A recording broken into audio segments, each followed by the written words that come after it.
Ya tentu teman-teman akan menanyakan saya, Bung Binder pilihnya siapa? Kalau saya akan memilih Oli Romani. Ini pemain yang benar-benar bagus. Saya sudah melihat cuplikan dia main, dan saya melihat itu extended highlights. Jadi bukan cuplikan dia saja, tapi cuplikan timnya bermain. Bagus sekali ini striker.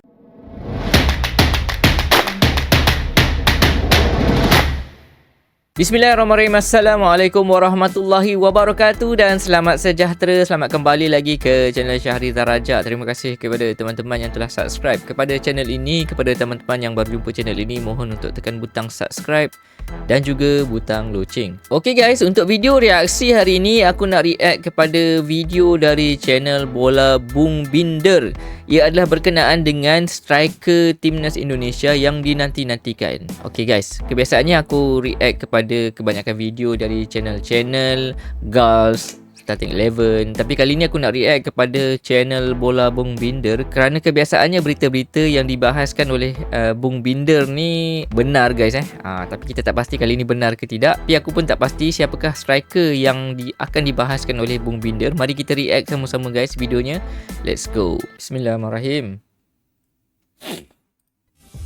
Okay guys, ini dia. Jangan lupa untuk subscribe juga kepada channel Bola Bung Binder. Salam sepak bola, teman-teman netizen atau warganet yang saya hormati semuanya. Welcome back ke konten terbaru dari channel YouTube Triple B. Dan di konten terbaru hari ini saya ingin membahas tentang calon striker timnas Indonesia yang hingga hari ini masih merupakan misteri bagi kita semua, karena sampai saya membuat konten ini belum ada kepastian atau pernyataan resmi dari pihak PSSI bahwa mereka telah memilih salah satu striker keturunan Indonesia yang akan segera menjalani proses naturalisasi. Walaupun feeling saya tentu sudah ada semacam komunikasi antara pihak PSSI dengan sang pemain, tapi sampai hari ini memang belum ada juga kepastian atau juga semacam berita yang positif bahwa sudah ada pemain yang setuju untuk menjadi WNI melalui proses naturalisasi. Artinya memang kita harus bersabar teman-teman. Walaupun menurut saya pastilah pihak PSSI ini sudah intens komunikasi dengan sang pemain agar sang pemain bisa siap untuk nanti mulai bermain di round 3 yang rencananya pertandingan pertama itu adalah lawan Arab Saudi pada tanggal 5 September. Tapi selain itu juga teman-teman yang perlu kita pahami bahwa keputusan akhir akan diambil oleh pelatih kesayangan kita yakni Shin Tae-yong. Artinya mungkin juga sekarang ini meskipun PSSI telah menjalin komunikasi yang baik dengan sang pemain dan mungkin juga telah mencapai semacam kesepakatan, tapi masih menunggu juga approval atau juga persetujuan dari Shin Tae-yong. Karena juga sama seperti yang kita ketahui bahwa Shin Tae-yong saat ini sedang menjalani masa recovery. Tapi ya kan nggak ada salahnya juga jika kita menganalisa kira-kira pemain mana yang akan dipilih. Karena kan selama ini kita juga bisa membaca ya pola permainan yang diterapkan oleh Shin Tae-yong bagi timnas Indonesia. Nah, Shin Tae-yong memang sekarang ini lebih memilih Rafael Strike ya daripada Ramadan Sananta atau juga Dimas Derajat. Kenapa? Karena dia ingin pemain yang lebih banyak melakukan pergerakan dan dia ingin juga striker yang bisa membuka ruang bagi para pemain lainnya. Tapi selain itu juga sebetulnya dia ingin sang striker itu bisa melakukan finishing. Nah, kelemahan dari Rafael Strike itu adalah dari segi melakukan finishing. Tapi dalam cara dia membuka ruang nggak ada obatnya. Memang bagus sekali. Walaupun dia pemain muda tapi dia bermain di level senior pun ya menurut saya nggak ada masalah sih. Dan dia sudah bisa menunjukkanlah kemampuan terbaiknya. Cuma kan finishing ini juga penting ya. Maka itu di pertandingan terakhir timnas Indonesia lawan Filipina, Rafael Strike itu jika teman-teman perhatikan itu sebetulnya digeser oleh Shin Tae-yong ya. Di starting lineup itu bermain di sebelah kanan dan Marcelino dimainkan di tengah sebagai striker palsu. Tapi walaupun Strike bermainnya bagus di sebelah kanan, namun Marcelino gagal melakukan finishing dari 2 peluang yang dia dapat. Artinya memang masalah klasik di timnas kita adalah dari segi melakukan penyelesaian akhir. Nah, memang ada 2 nama yang sekarang dilumorkan kemungkinan salah satunya atau dua-duanya yang akan dipilih oleh PSSI. Yang pertama tentu saja ada Oli Romani. Ini pemain yang lebih matang ya daripada pemain yang lainnya. Ya, kalau kita melihat dari daftar pemain-pemain keturunan Indonesia yang bermain di posisi striker, karena lebih banyak pemain lainnya itu usianya masih muda, tapi Oli Romani ini lebih matang. Dia di usia produktifnya ya, usianya 24 tahun. Jadi saya pikir ini juga menjadi pilihan yang baik sih bagi PSSI, karena kita tahu bahwa Oli ini adalah finisher dan Oli juga bukan pemain yang malas. Artinya dia bukan pemain yang sifatnya menunggu bola, enggak, dia bisa ikut juga dalam proses build up. Dan Shin Tae-yong kan ingin striker itu yang tidak hanya diam ya menunggu bola ya, tapi harus ikut bergerak. Artinya ya semua pemain yang bermain bagi timnas Indonesia yang dia pilih untuk turun dari awal atau juga sebagai pemain pengganti harus bermain dengan mengandalkan etos kerja keras yang tinggi. Jadi artinya harus bekerja keras terus.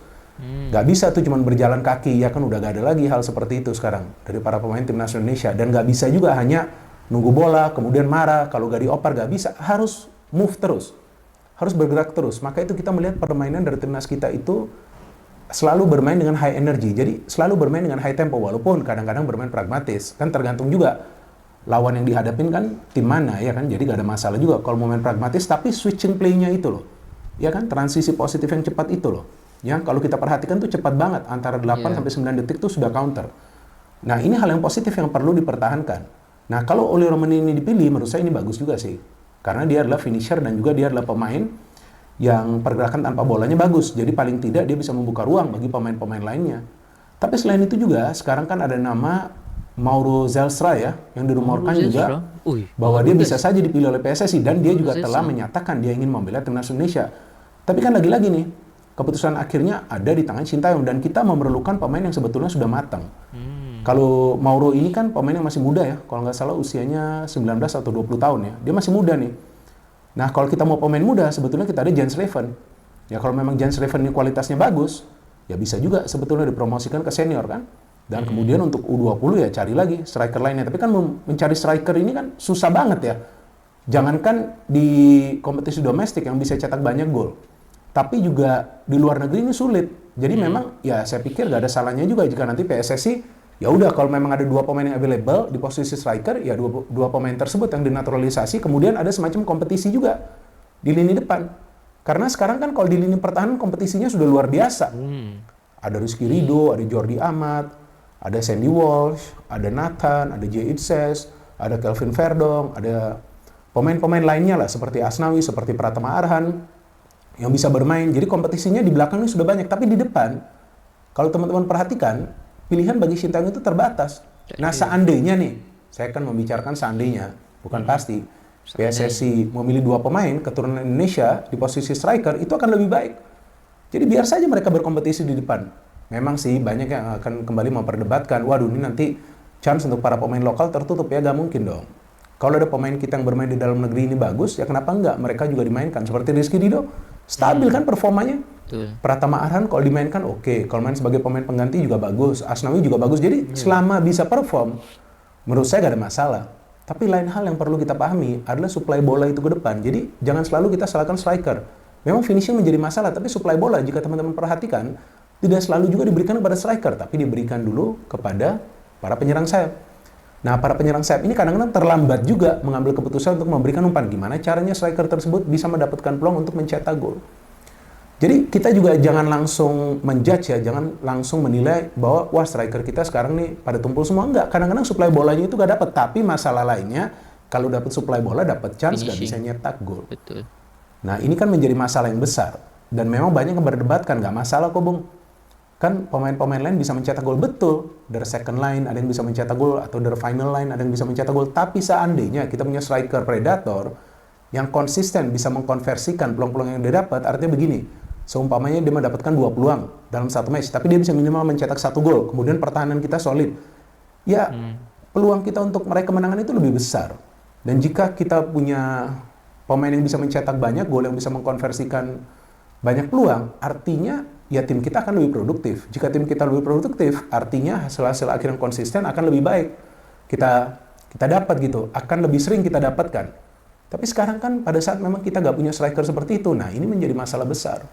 Ya kita harus tunggu juga sekarang Sintayong kembali ke tanah air setelah dia recover. Kemudian PSSI harus segera memilih, ya kalau menurut hemat saya lebih baik bulan ini sudah dipilih, jadi gak mepet gitu. Walaupun ya sekarang dengan ketua umumnya Pak Erick Thohir kan segala sesuatunya ya serba cepat ya gitu istilahnya. Wah udahlah gak perlu tunggu sampai berbulan-bulan. Seperti itu Kelvin Verdong kan tiba-tiba langsung jadi, ya kan? Terus langsung main lawan Filipina, mainnya bagus lagi. Wah luar biasa ini ya.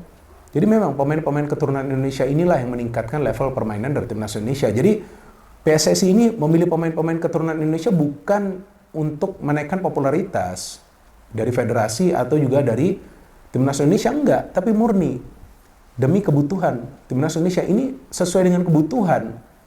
Kan pernah saya juga jelaskan, jika tidak ada pemain-pemain keturunan Indonesia di skuad kita, yang sekarang tentunya mereka sudah menjadi pemain nasional semuanya, nggak mungkin permainan timnas kita bisa seperti sekarang ini, sampai masuk ke round 3. Dan jangan lupa loh, timnas Indonesia kita sekarang sedang bersaing untuk lolos ke Piala Dunia, bos.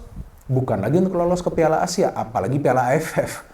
Iya kan, jadi yang menurut saya, yang sebelumnya juga tuh, timnas U16 tuh gagal menjadi juara Piala AFF, seharusnya nggak perlu diperdebatkan juga ya, nggak perlu berisik juga kita. Karena kan nanti target mereka adalah bermain untuk kualifikasi Piala Asia kan. Mereka harus masuk ke Piala Asia nanti. Jadi di sana nanti mereka harus fokus. Sama juga seperti U18 yang nanti akan bermain di Piala AFF. Nggak perlu juara juga. Kalau bisa juara bagus. Pasti dong kita mau juara. Tapi kalau nggak bisa nggak masalah. Karena target dari U18 itu yang nanti akan menjadi U20 adalah untuk lolos ke Piala Dunia. Tapi teman-teman, ini yang saya masih penasaran. Siapa yang akan dipilih? Ya tentu teman-teman akan menanyakan saya, Bung Binder pilihnya siapa? Kalau saya akan memilih Oli Romani. Ini pemain yang benar-benar bagus. Saya sudah melihat cuplikan dia main, dan saya melihat itu extended highlights. Jadi bukan cuplikan dia saja, tapi cuplikan timnya bermain. Bagus sekali ini striker. Nah, kita perlu striker yang sudah matang. Jangan lagi yang muda-muda ini loh. Bukan artinya Mauro ini nggak bagus, enggak. Bisa saja dia bagus, tapi kita sudah ada Rafael Strike di depan. Atau dua-duanya saja. Mauro dan juga Ole. Kenapa enggak? Apalagi Mauro kan sudah menyatakan dia ingin membela timnas Indonesia. Ayo dong, kita welcome. Ya kan? Tapi ya, semua keputusan ada di pihak PSSI dan tentunya Shin Tae-yong. Karena ini Shin Tae-yong harus memutuskan. Bagus. Jadi gak ada tuh istilahnya dalam tanda kutip titipan pemain. Enggak. Dia pilih pemain sesuai dengan kebutuhan tim. Dan kita tunggu saja teman-teman. Saya yakin dalam 1 atau 2 pekan ke depan sudah ada semacam kepastian tentang progres dari PSSI tentang pemain keturunan Indonesia mana yang akan mereka pilih untuk menjalani proses naturalisasi agar bisa mulai membela timnas Indonesia. Dan kita tunggu saja teman-teman kembalinya Shin Tae-yong ke tanah air, dan juga kita tunggu nanti bagaimana persiapan dari timnas Indonesia yang saya baca beritanya beberapa hari lalu bahwa kemungkinan tidak akan ada uji coba ya sebelum round 3 dimulai. Nah, ini yang sangat disayangkan sih sebetulnya karena uji coba itu sangat penting. Tapi kita nggak tahu nanti tiba-tiba akan ada perubahan dan tiba-tiba akan ada uji coba seperti sebelumnya lawan Tanzania kan. Jadi saya ingin berterima kasih juga kepada teman-teman yang telah mendukung kemajuan dari channel YouTube Bola Bung Binder, karena hingga hari ini jumlah subscribers telah melewati 965.000. Luar biasa dukungan yang teman-teman berikan, dan saya harapkan dukungan dari teman-teman akan tetap konsisten agar channel YouTube Triple B bisa menembus 1 juta subscribers sambil kita mendukung kemajuan timnas Indonesia kita, sambil kita mendukung agar timnas Indonesia bisa minimal lolos ke round 4 dari babak kualifikasi Piala Dunia tahun 2026 zona Asia. Yuk kita support terus timnas Indonesia teman-teman, dan kita terus membangun narasi-narasi yang positif di sosial media. No hate, no hate, no hate, no politik, no politik, no politik. Salam sepak bola. Sorry, saya lupa. No hate, no politics, only football. Salam sepak bola, pusing banyak pikiran. Alright guys, itu dia perbahasan daripada Bung Binder berkenaan dengan striker baru yang patut dinaturalisasikan oleh timnas Indonesia. Oli Romani lagi guys Sebelum ni kita dah banyak buat reaksi berkenaan dengan Oleg Romani ni.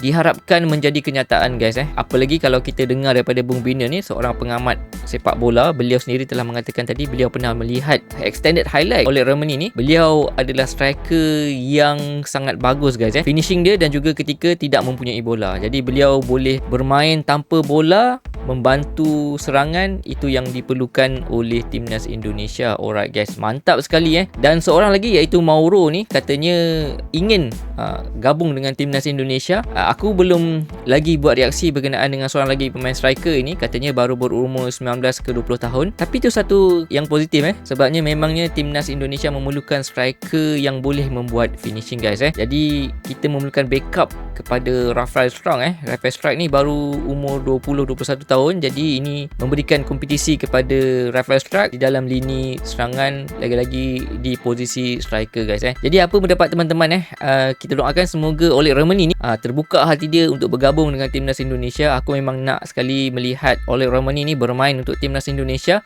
membantu di dalam round ketiga kualifikasi Piala Dunia. Wow, kita mahu melihat pasukan daripada ASEAN bermain di Piala Dunia. Tidak kiralah mana-mana pasukan sekalipun, kita menyokong pasukan ASEAN guys. Okay guys, apa pendapat teman-teman berkenaan dengan perbahasan yang dibuat oleh Bung Binder? Jangan lupa untuk like video ni guys. Seperti mana yang Bung Binder katakan tadi, subscribernya sudah mencapai 900,000 subs guys Wow, kita bantu dia untuk dapatkan 1 juta subscriber guys Dan juga jangan lupa untuk subscribe kepada channel ini. Tekan butang subscribe dan juga butang loceng guys. Okay guys, sihat-sihat selalu. Kita jumpa dalam video akan datang. Assalamualaikum.